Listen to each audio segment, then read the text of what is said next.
Punta kami dito sa Circle. Pasyal ko naman yung asawa at anak ko. Dito yun, oh. Ayun, oh. 5 pesos. May 5 pesos ka dyan.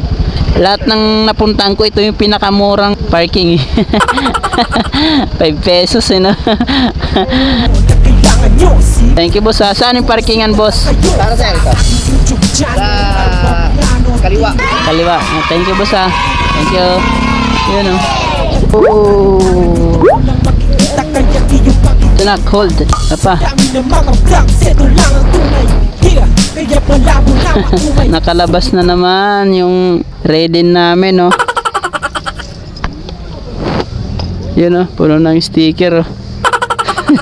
Unang ginawa namin mga inanak, nagbayad kami sa entrance 30 pesos yung isa, dalawa kami 60, sa bata naman libre. At dito na nga kami dumiretso mag-ride ng Swan. May pagpipilian kayo kung gusto nyong Dolphin 120 at Swan nasa 150. Magkabila meron tong dalawang pedal, kaya don't worry, hindi kayo mapapagod gaano dahil dalawa kayong magpapadyak.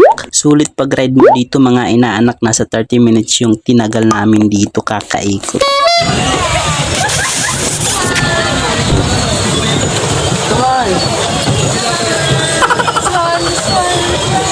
Kami.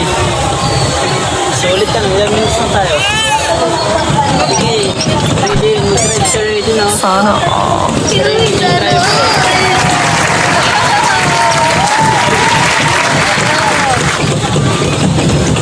Ready to driver. Ganun lang, oh.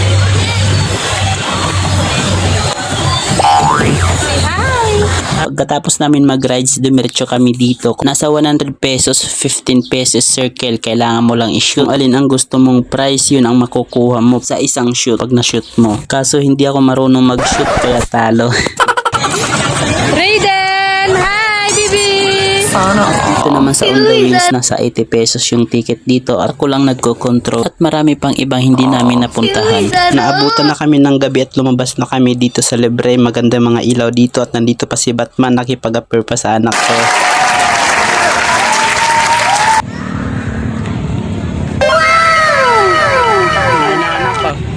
Maganda dito sa Circle, oh. Pansin nyo naman mga inaanak, kahit gabi na marami pa ring tao, diba? Dito lang yan sa Quezon City Memorial Circle.